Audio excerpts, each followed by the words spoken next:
Existe um nome que atravessa 4.000 anos da história humana. Não foi esquecido, não se perdeu com o tempo. Um nome que se recusou a desaparecer. Foi sussurrado por milênios. Mães alertavam seus filhos sobre ela. Pais penduravam amuletos para mantê-la afastada. Sacerdotes tentaram enterrar sua história, mas ela se recusou a desaparecer. O nome dela é Lilith. E essa é uma história que merece ser contada por inteiro. Antes que Eva mordesse a maçã, antes que a serpente tentasse a humanidade, segundo algumas lendas antigas, havia outra mulher no jardim do Éden. Ela foi criada igual a Adão, do mesmo pó, no mesmo momento. Mas cometeu um pecado tão imperdoável que autoridades religiosas passaram séculos tentando apagá-la da existência. O seu crime, ela se recusou a se submeter. Hoje vamos revelar tudo. Os textos antigos, os artefatos escondidos, os pergaminhos proibidos, a mensagem secreta que talvez esteja escondida na Capela Sistina. Mas antes, preciso esclarecer algo importante. Lilith não é uma história única. Ela é um mosaico de diferentes tradições, mesopotâmica, judaica, mística, que se entrelaçaram ao longo dos milênios. Ela não foi apagada da Bíblia porque nunca fez parte dela. É uma figura do folclore que vive às margens dos textos sagrados. Hoje vamos reconstruir esse mosaico, peça por peça, distinguindo fatos históricos de lendas, fontes antigas de interpretações modernas. Ao final deste vídeo, você vai entender por que Lilith se tornou tão importante e por que a história dela importa mais hoje do que nunca. Mas antes, vamos voltar ao começo de tudo. Abra qualquer Bíblia, vá para a primeira página. Gênesis, capítulo 1. É aqui que a história da humanidade começa. Deus cria os céus e a terra, a luz e a escuridão, a terra e o mar, os animais e as plantas, e então os seres humanos. Gênesis capítulo 1, versículo 27 diz: Criou Deus o ser humano à sua imagem, a imagem de Deus o criou, homem e mulher os criou. Você percebeu? Homem e mulher, criados juntos, ao mesmo tempo, ambos à imagem de Deus, sem menção de costelas, ninguém dormindo. Dois seres humanos, criados de forma igual. Agora vá para Gênesis capítulo 2 e leia com atenção. Versículo 7. Então o Senhor Deus formou o homem do pó da terra. Adão está sozinho, dá nome aos animais, cuida do jardim, mas não tem uma companheira. Então Deus coloca Adão em sono profundo, tira uma de suas costelas e cria Eva. Espera, o quê? Primeiro nos dizem que o homem e a mulher foram criados juntos, igualmente, ao mesmo tempo. Depois nos dizem que Adão foi criado primeiro, sozinho, e que a mulher foi feita de sua costela como ajudante. Esses não são apenas detalhes diferentes, são duas histórias completamente diferentes. O que pensam os estudiosos modernos sobre essa diferença? A explicação acadêmica mais aceita é que o Gênesis combina duas tradições editoriais diferentes, chamadas pelos estudiosos de P, de sacerdotal, e J, de ravista, escritas em épocas distintas e depois unidas. Não é uma contradição no sentido de erro. É o resultado de como o texto bíblico se formou ao longo do tempo, sobrepondo tradições diferentes. Mas estudiosos judeus da antiguidade perceberam essa diferença há mais de 1000 anos e fizeram uma pergunta fascinante. E se as duas histórias fossem verdadeiras? E se houvesse duas mulheres? A primeira criada igual a Adão em Gênesis 1 e Eva criada da costela de Adão em Gênesis 2, que veio depois. Se isso fosse verdade, então quem era a primeira mulher? E o que aconteceu com ela? Segundo esses estudiosos, o nome dela era Lilith, e sua história é um dos segredos mais controversos da história religiosa. Agora, é importante entender, essa interpretação não é história, é Midrash, a tradição judaica de expandir criativamente os textos bíblicos para preencher lacunas narrativas. Os rabinos adoravam esse tipo de exercício literário. Era uma forma de explorar os textos sagrados, não de documentar fatos históricos. Mas aqui está o mais interessante. Lilith não apareceu apenas em textos judaicos medievais. Sua história é muito, muito mais antiga. 4.000 anos mais antiga, de uma civilização que existiu antes de Abraão, antes de Moisés, antes mesmo da Bíblia ser escrita. E é aí que a nossa história realmente começa. Voltemos no tempo, 3.000 antes de Cristo, 3.000 anos antes de Cristo, 1.000 anos antes de Moisés. Estamos na Mesopotâmia, onde hoje é o Iraque, o berço da civilização. Foi aqui que a escrita foi inventada, onde surgiram as primeiras cidades, onde as histórias mais antigas da humanidade foram contadas. Os sumérios que viviam ali acreditavam que o mundo estava cheio de espíritos. Alguns bons, a maioria nem tanto. E entre os mais temidos estavam os demônios conhecidos como Lilitu. Os Lilitu eram espíritos femininos do vento e das tempestades. Apareciam à noite, eram belas, mas mortais. E tinham uma especialidade assustadora. Perseguiam mulheres grávidas e bebês recém-nascidos. Imagine ser uma mãe na antiga Mesopotâmia, toda noite deitada, se perguntando se um Lilitu entraria pela janela e levaria seu filho. Essas não eram apenas histórias assustadoras. As pessoas realmente acreditavam que suas vidas dependiam de proteção contra esses demônios. A primeira menção escrita de uma figura chamada Lilith aparece em uma das histórias mais antigas da humanidade, a Epopeia de Gilgamesh. Esse poema épico foi escrito em tábuas de argila por volta de 2100 a.C., ou seja, há mais de 4.000 anos. Em uma parte chamada Gilgamesh e a árvore Hulupu, encontramos uma passagem curiosa. A deusa Inanna planta uma árvore sagrada, esperando fazer um trono com ela. Mas criaturas invadem a árvore. Uma serpente faz ninho nas raízes. A ave Anzu cria seus filhotes nos galhos. E no tronco, a donzela sombria Lilith construiu sua morada. O herói Gilgamesh vai ajudar, mata a serpente, a ave Anzu voa com seus filhotes. E Lilith, ela destrói sua casa e foge para os lugares selvagens e desabitados. Já ali, há 4.000 anos, o padrão começa a aparecer. Lilith foge, Lilith é expulsa, Lilith escapa para o deserto. E aqui vai algo fascinante. Lilith não estava sozinha. Figuras semelhantes a ela existiam em quase todas as culturas antigas. Na própria Mesopotâmia havia Ardat Lili, literalmente a donzela de Lilith, uma demônia que seduzia homens em seus sonhos e os levava à ruína. Na Grécia Antiga havia Lamia. Segundo o mito, ela tinha sido uma bela rainha, amante de Zeus. Mas Hera, com ciúmes, matou todos os seus filhos. Enlouquecida de dor, Lamia se transformou em um monstro que devorava os filhos dos outros. Na Roma Antiga, existiam as Strix, criaturas noturnas com corpo de ave e rosto de mulher. Voavam para dentro das casas à noite, bebiam o sangue de recém-nascidos e deixavam para trás apenas pequenos corpos esvaziados. O padrão é sempre o mesmo, uma figura feminina, bela, mas mortal, que vem à noite, que ataca crianças e seduz homens. Por que culturas tão diferentes e distantes compartilhavam o mesmo medo?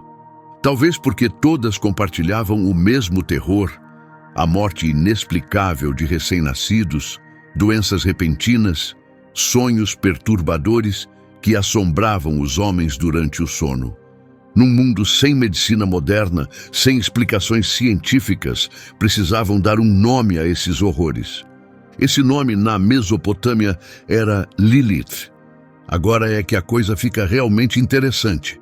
Em 1936, o Museu Britânico adquiriu um artefato extraordinário, um relevo de terracota com cerca de 3.800 anos, retratando uma bela mulher com asas e pés de ave. Ela usa uma coroa com chifres, símbolo de divindade. Está em pé sobre 2 leões e está ladeada por corujas, criaturas da noite. O museu a chamou de a Rainha da Noite. Muitos estudiosos acreditam que esta seja a imagem mais antiga conhecida de Lilith. Mas vou ser honesto, essa identificação é apenas uma das teorias.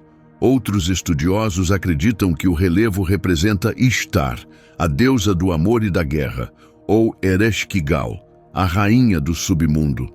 Não há consenso acadêmico sobre quem está realmente representada, mas observe-a, bela, mas aterrorizante, divina, mas perigosa, uma deusa ou um demônio. Essa ambiguidade, essa dualidade, acompanharia Lilith pelos próximos 4 milênios. Agora vem a conexão crucial. Em 586 a.C., o Império Babilônico conquistou Jerusalém. O templo foi destruído. O povo judeu foi forçado ao exílio na Babilônia. Durante 50 anos, viveram entre os babilônios. Aprenderam seu idioma, ouviram suas histórias e conheceram Lilith. Quando os exilados judeus finalmente retornaram a Jerusalém, trouxeram algo com eles, mitos babilônicos, incluindo o demônio Lilith. Mas com o tempo, esse demônio noturno da Mesopotâmia se transformaria em algo muito mais poderoso. Não apenas um demônio, a primeira esposa de Adão. Mas antes, vamos ver o que a Bíblia realmente diz sobre Lilith. E a resposta pode te surpreender.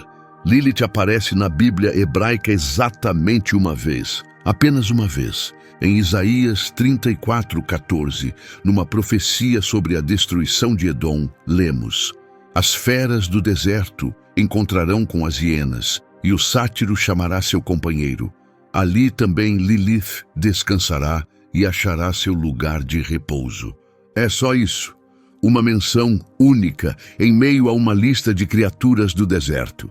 Sem história, sem contexto, sem explicação sobre quem ela é. Mesmo assim, essa breve menção é importante.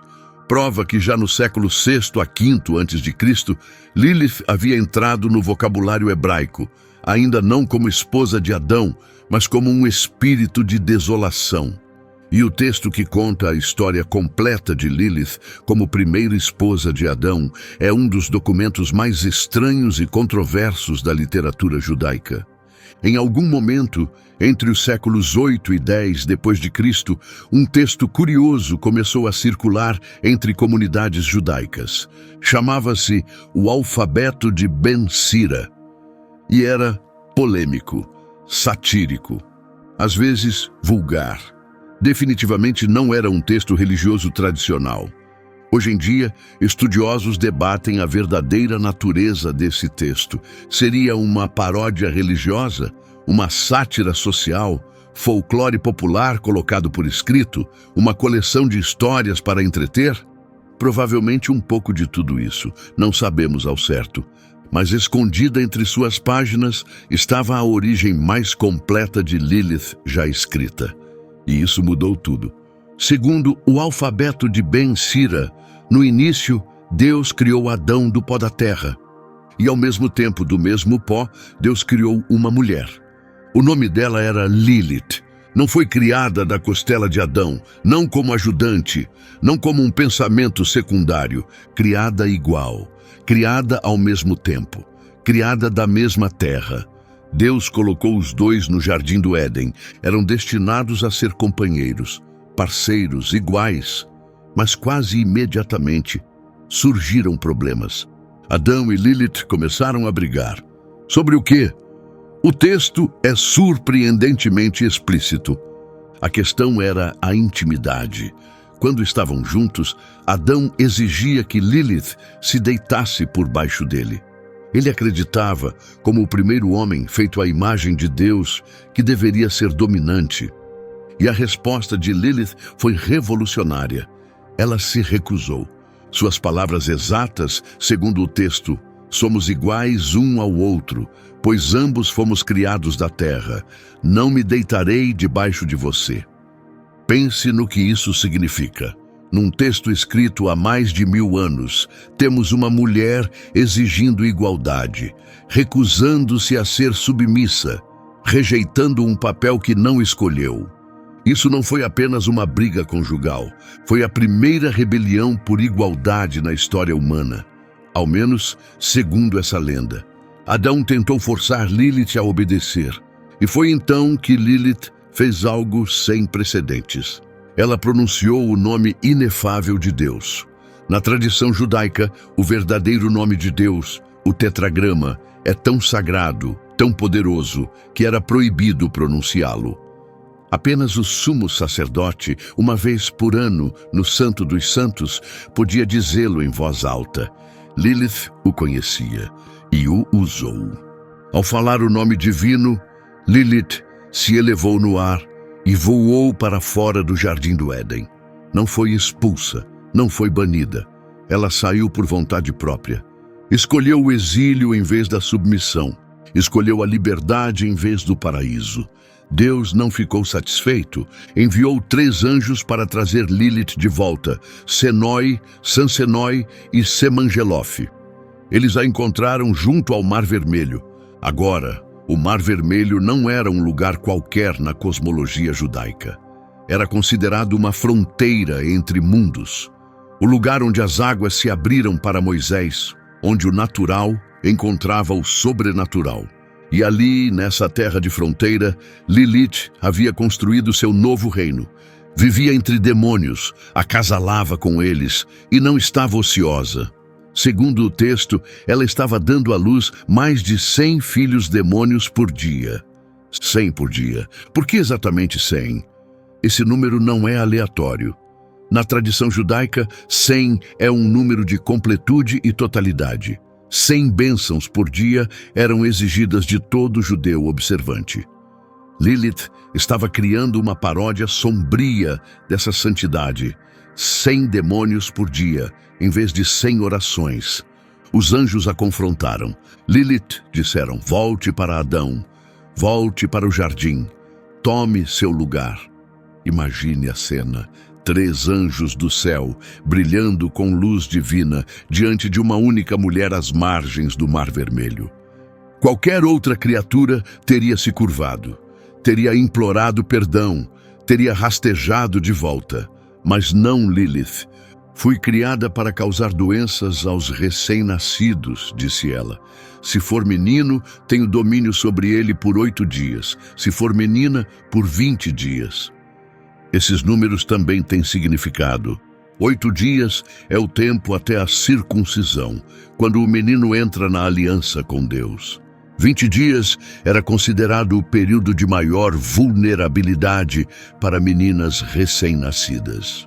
Lilith estava reivindicando poder justamente no momento de maior fragilidade.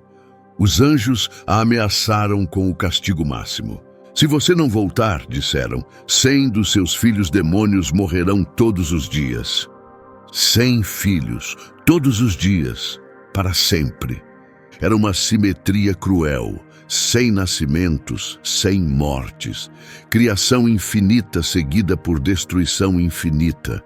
Nem mesmo essa ameaça a quebrou, mas Lilith era astuta. Sabia que não poderia vencer um confronto direto com os anjos de Deus. Então fez um acordo, jurou um voto solene, não faria mal a nenhuma criança protegida por um amuleto com os nomes dos 3 anjos, Senói, Sansenói e Semangelof. Foi uma brecha brilhante. Ela não estava se rendendo, mas oferecendo uma saída. Aqueles que conhecessem os nomes, que tivessem a proteção correta, estariam seguros. Os anjos aceitaram.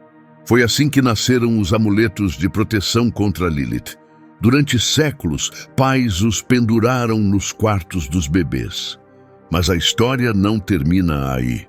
Segundo algumas versões da lenda, Lilith eventualmente tentou voltar ao jardim. Mas ao chegar, encontrou Adão com uma nova esposa, Eva, criada da costela dele, obediente, submissa, Tomada de ciúmes e raiva, Lilith se transformou em uma serpente e rastejou de volta ao jardim do Éden uma última vez. Você sabe o que acontece depois.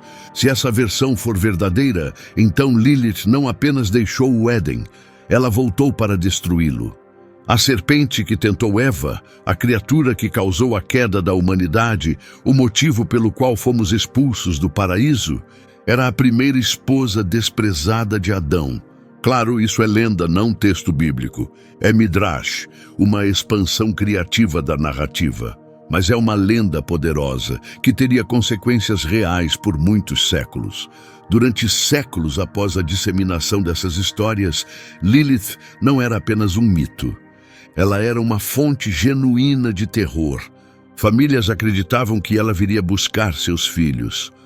Homens acreditavam que ela os seduziria durante o sono. Comunidades desenvolveram rituais elaborados para mantê-la afastada. No início do século XX, arqueólogos fizeram uma descoberta extraordinária. Enterrados sob os pisos de casas antigas no Iraque e no Irã, foram encontrados milhares de tigelas de cerâmica, datadas do século IV ao VII depois de Cristo. Cada tigela trazia inscrições em espiral em aramaico, hebraico ou outras línguas antigas. E muitas delas mencionavam repetidamente um único nome: Lilith. Eram tigelas mágicas, armadilhas para demônios. As famílias as enterravam de cabeça para baixo sob suas casas, criando uma barreira sobrenatural para capturar e aprisionar demônios. Uma das inscrições diz: a maligna Lilith, que desvia os corações dos homens e aparece no sonho da noite e na visão do dia, que queima e lança pesadelos, ataca e mata crianças, meninos e meninas. Quase todas as casas escavadas tinham essas tigelas de proteção. O medo de Lilith era universal. Para as famílias que não podiam pagar pelas tigelas mágicas, havia os amuletos. Pequenos encantos de metal ou papel com os nomes de 3 anjos, Senoi, Sansenoi e Semangelof. Muitas vezes também traziam a imagem da própria Lilith, acorrentada, sem poderes. Esses amuletos eram pendurados em berçários, colocados debaixo de travesseiros ou usados no pescoço. Comunidades judaicas os usaram por séculos. Algumas ainda usam hoje. Mas a proteção contra Lilith não era só por causa das crianças. Havia outro momento de vulnerabilidade, a noite de núpcias. Em muitas comunidades judaicas medievais e do leste europeu, desenvolveram-se rituais elaborados para proteger os recém-casados. Círculos de carvão eram desenhados ao redor da cama nupcial, uma barreira mágica que Lilith não podia atravessar. Os nomes dos 3 anjos eram escritos nas 4 paredes do quarto. Em algumas comunidades, a noiva nunca ficava sozinha na primeira noite, sempre acompanhada por outras mulheres que vigiavam. Por que tanto medo especificamente na noite de núpcias? Porque, segundo a lenda, Lilith sentia inveja de cada nova noiva, de cada mulher que tomava o lugar que ela achava ser seu na cama de um homem. E sua vingança podia ser terrível: infertilidade, abortos espontâneos, morte no parto. Havia até amuletos específicos para o casamento, diferentes dos usados para recém-nascidos, com fórmulas especiais para proteger a fertilidade da noiva. Hoje, esses rituais podem parecer superstições, mas para quem os praticava, eram questão de vida ou morte. Agora, aqui vai algo que a maioria das pessoas não sabe. Nas décadas de 1940 e 1950, uma das descobertas arqueológicas mais importantes da história aconteceu perto do Mar Morto. Pergaminhos antigos, escondidos em cavernas por 2000 anos, os manuscritos do Mar Morto. E adivinha quem aparece neles? Lilith, num texto chamado Cânticos do Sábio, um antigo hino de exorcismo. Encontramos a primeira menção clara de Lilith como um demônio em hebraico. O texto diz: E eu, o sábio, proclamo a majestade de sua beleza para aterrorizar e confundir todos os espíritos dos anjos destruidores e os espíritos bastardos, os demônios, Lilith, e os que atacam de repente.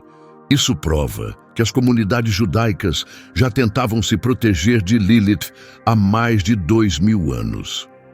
Ela não era apenas uma história, era uma ameaça que exigia intervenção divina para ser combatida.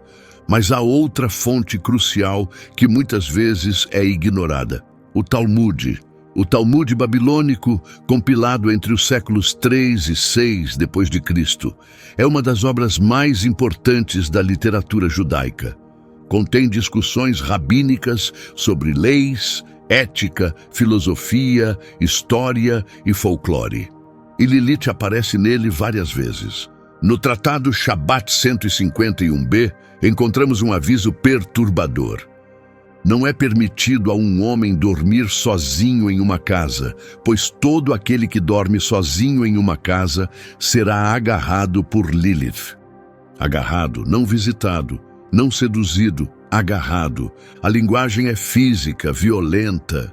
Lilith não era uma abstração, era uma presença real que podia te levar enquanto dormia. No Tratado Eruvin 100b, há outra menção curiosa. Os rabinos discutem sobre a aparência física adequada, e um deles comenta: quem usa cabelo comprido se assemelha a Lilith. É um detalhe aparentemente insignificante, mas revela muito. Lilith tinha uma aparência reconhecível no imaginário popular. Cabelos longos, talvez selvagens, talvez soltos, o oposto da mulher respeitável, que mantinha os cabelos cobertos ou presos. No Tratado Nidá 24b, os rabinos falam sobre nascimentos monstruosos e mencionam criaturas que se parecem com Lilith, com asas. Isso confirma que a imagem de Lilith como uma criatura alada, como vemos na Rainha da Noite, também era comum no mundo rabínico. Mas talvez a passagem mais perturbadora trate das uniões com Lilith.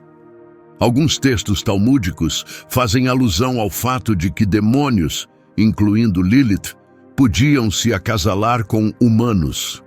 E os filhos dessas uniões eram criaturas híbridas, metade humanas, metade demoníacas, invisíveis para o mundo, mas presentes, ligadas aos seus pais humanos por toda a vida. Essa crença teria consequências extraordinárias em tradições posteriores. O Talmud representa uma ponte crucial. Ele pega a Lilith mesopotâmica, o demônio do vento, e a transforma em algo mais pessoal, mais íntimo, mais ameaçador. Ela deixa de ser apenas uma criatura do deserto e passa a ser um perigo que pode entrar na sua casa, na sua cama, nos seus sonhos. Algumas das lendas mais vívidas envolvem o profeta Elias encontrando Lilith. Nessas histórias, Elias encontra Lilith no caminho. Ela está a caminho de uma casa, onde uma mulher está dando à luz. Elias exige saber suas intenções. Lilith revela seu plano: dar a ela o sono da morte, tomar seu filho e beber seu sangue, sugar a medula de seus ossos e comer sua carne. Elias a ameaça com poder divino. Lilith, encurralada, revela seus nomes secretos e promete nunca ferir ninguém que os conheça.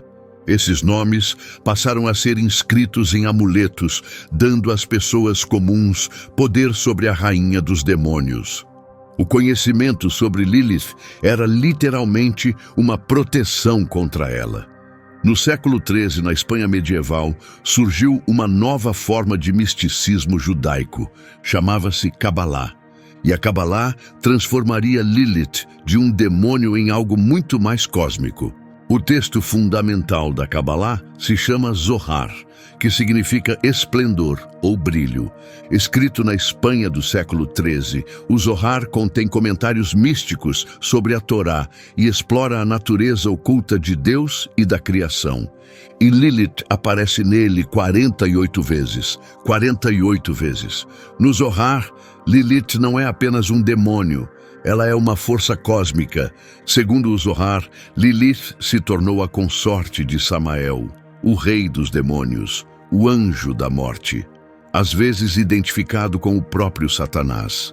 Juntos, eles formam o espelho sombrio de Adão e Eva. Se Adão e Eva representam o lado luminoso da criação, obediência, ordem, vida, então Samael e Lilith representam a sombra, rebeldia, caos, morte. Uma das ideias mais fascinantes da Cabalá é que Lilith e Adão foram originalmente criados como um único ser, literalmente colados um ao outro, costas com costas. Deus os separou, criando dois indivíduos distintos. Adão aceitou seu papel, Lilith não. Nessa versão, a rebeldia de Lilith não é contra Adão, é contra a própria estrutura da criação. Na tradição cabalística, Lilith governa um exército de demônios chamados Lilim, seus filhos. Ela comanda súcubos e íncubos, assombra os sonhos dos homens, rouba o sêmen de homens adormecidos para gerar mais descendência demoníaca. Alguns textos dizem que, sempre que um homem tem uma emissão noturna, foi Lilith quem o visitou.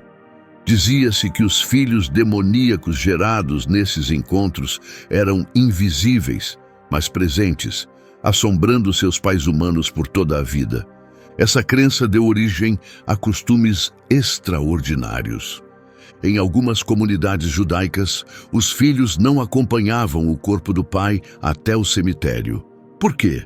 Porque seus meio-irmãos demoníacos, filhos de Lilith, estariam lá também. E seria vergonhoso ser visto ao lado deles. O que torna a Lilith cabalística tão fascinante é sua dualidade. Ela é bela além de qualquer medida e aterrorizante além da compreensão. Ela é sedutora e é mortal.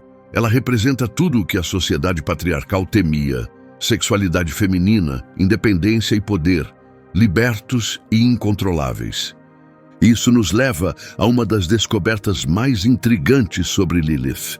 Ela pode estar escondida bem diante dos nossos olhos, em uma das obras de arte mais famosas da história da humanidade: o Vaticano, Roma, a Capela Sistina. Entre 1508 e 1512, Michelangelo pintou uma das maiores obras-primas da história no teto da capela. Milhões de pessoas a visitam todos os anos. Bilhões já viram reproduções.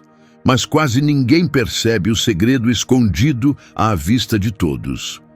Olhe para a cena chamada A Queda do Homem e a Expulsão do Paraíso. De um lado, Adão e Eva no jardim, do outro, sua expulsão. No centro, a árvore do conhecimento. E enrolada nessa árvore, a serpente. Agora observe atentamente essa serpente. Ela não se parece com nenhuma cobra que você já viu. Ela tem corpo de mulher. A metade inferior é serpentina, enrolada na árvore. Mas a metade superior é uma mulher, com rosto de mulher, braços de mulher, torso de mulher. Quem é ela? Aqui está o que a maioria das pessoas não sabe. De 1490 a 1492, o jovem Michelangelo viveu nos jardins de Lorenzo de Medici, em Florença. Lá, conheceu alguns dos maiores pensadores do Renascimento, incluindo um estudioso chamado Giovanni Pico della Mirandola. Pico era conhecido como o primeiro cabalista cristão. Enquanto outros humanistas estudavam textos gregos e latinos, Pico estudava o antigo misticismo hebraico, incluindo textos sobre Lilith. O Zohar afirma explicitamente que Lilith tomou a forma de uma serpente e voltou ao Éden para causar a queda do homem. Michelangelo, que conhecia as ideias cabalísticas através de Pico, pode ter pintado exatamente isso. Mas, e isso é importante, é preciso cautela. Essa é uma teoria fascinante, não um fato comprovado. Não temos nenhuma evidência direta de que Michelangelo pretendia representar Lilith. Serpentes com cabeças ou corpos humanos eram um motivo relativamente comum na arte medieval e renascentista, nem sempre ligados a Lilith. Podiam simplesmente representar a personificação da tentação. No entanto, a possibilidade é fascinante. Olhe para os rostos. A mulher serpente tem a mesma estrutura óssea de Adão, o mesmo perfil, o mesmo cabelo loiro. Segundo a tradição cabalística, Lilith e Adão eram originalmente gêmeos, duas metades do mesmo ser. Michelangelo pode ter codificado essa crença em sua pintura. Durante mais de 500 anos, milhões de pessoas olharam para o teto da Capela Sistina. Papais, cardeais, peregrinos, turistas. E se a teoria estiver correta, quase nenhum deles percebeu que estavam olhando para Lilith, a primeira esposa de Adão. A mulher à margem da Bíblia, escondida na igreja mais famosa do mundo. Mas e se eu te dissesse que essa história ainda não acabou? Que Lilith pode estar mais presente no seu dia a dia do que você jamais imaginou? Antes de chegarmos à era moderna, há um capítulo crucial que muitas vezes é esquecido. Lilith não ficou confinada ao folclore judaico. Ela entrou na grande literatura ocidental. E o primeiro grande autor a apresentá-la ao público europeu foi ninguém menos que Johann Wolfgang von Goethe. Em sua obra-prima Fausto, publicada em 1808, há uma cena surpreendente. Fausto participa de um sabá de bruxas, a noite de Walpurgis, acompanhado pelo demônio Mefistófeles. Entre a multidão de espíritos e criaturas, Fausto nota uma mulher bela. Quem é aquela? Ele pergunta. E Mefistófeles responde, é Lilith. Quem? A primeira esposa de Adão. Cuidado com os belos cabelos dela, o único adorno do qual se orgulha. Quando ela prende um jovem com eles, não o solta com facilidade. É um momento breve, mas significativo. Goethe estava apresentando Lilith a milhões de leitores europeus que nunca tinham ouvido seu nome. E repare no detalhe sobre o cabelo, o mesmo elemento mencionado no Talmud séculos antes. A tradição foi transmitida intacta. Quase um século depois, em 1895, o escritor escocês George MacDonald publicou um romance intitulado simplesmente Lilith. É uma obra estranha, onírica e mística. O protagonista viaja para uma dimensão paralela onde encontra Lilith como uma figura trágica e aterrorizante, presa entre mundos. MacDonald era amigo de Lewis Carroll e influenciou profundamente outro escritor, C.S. Lewis. E Lewis, em suas Crônicas de Nárnia, deixou uma pista que muitos leitores não percebem. A feiticeira branca, Jadis, a vilã que mantém Nárnia em inverno eterno, tem uma origem específica. No livro O Sobrinho do Mago, é revelado que ela descende dos gigantes por parte de pai e da linhagem de Lilith por parte de mãe. Lilith, a primeira esposa de Adão. Lewis, como estudioso da literatura medieval e da mitologia, conhecia bem a lenda e escolheu deliberadamente conectar sua vilã mais famosa à mulher que se recusou a se submeter no Éden. A mensagem implícita era clara. A rebelião feminina original se perpetuava por gerações, trazendo apenas destruição e inverno eterno. É uma interpretação, claro, mas que mostra como Lilith ainda era usada como advertência no século XX. Mas tudo estava prestes a mudar. Durante séculos, Lilith permaneceu nas sombras. Um demônio a ser temido, um aviso a ser lembrado. Então veio o século XIX. Em 1868, o pintor pré-rafaelita Dante Gabriel Rossetti criou uma pintura deslumbrante chamada Lady Lilith. Ela mostra uma mulher belíssima, com cabelos ruivos ondulados, olhando para o espelho e penteando os fios. Ela é hipnotizante, sedutora, poderosa. Rossetti escreveu um poema para acompanhar a pintura. De Lilith, primeira esposa de Adão, se diz que antes da serpente, sua doce língua já podia enganar, e seus cabelos encantados foram o primeiro ouro. Pela primeira vez em séculos, Lilith era apresentada não como monstro, mas como objeto de fascínio. Mas a verdadeira transformação aconteceu nas décadas de 1960 e 70. O movimento feminista buscava símbolos, heroínas, modelos que desafiassem as expectativas patriarcais, e encontraram Lilith. Pense nisso. O crime de Lilith foi exigir igualdade. Ela se recusou a ser submissa a um homem. Escolheu o exílio em vez da submissão. Foi demonizada por querer aquilo que os homens sempre tiveram: liberdade. Em 1976, foi fundada uma revista feminista judaica. O nome? Lilith. O slogan: independente, judaica e francamente feminista. O demônio havia se tornado um ícone. Em 1997, a musicista Sarah McLachlan criou um festival para celebrar artistas femininas. O nome? Lilith Fair. Tornou-se um dos festivais itinerantes de maior sucesso dos anos 1990. Hoje, Lilith está presente em toda a cultura pop. Na série de TV Supernatural, Lilith é o primeiro demônio já criado, aquela que libertará Lúcifer de sua prisão. Em True Blood, Lilith é a primeira vampira, mãe de todos os vampiros, adorada como deusa por um culto ancestral.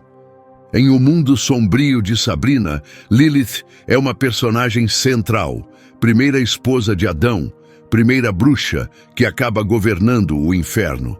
Ela aparece nos quadrinhos da Marvel como a mãe dos demônios, no videogame Diablo como uma vilã poderosa e em Frasier como a ex-esposa do Frasier. Tá bom, essa é um pouco diferente. A questão é: Lilith deixou de ser um nome sussurrado com medo para se tornar um nome dito com fascínio, admiração e até empoderamento. A primeira mulher às margens da história voltou. Então quem foi Lilith, afinal? Um demônio das tempestades da Mesopotâmia, um espírito da noite que atacava crianças?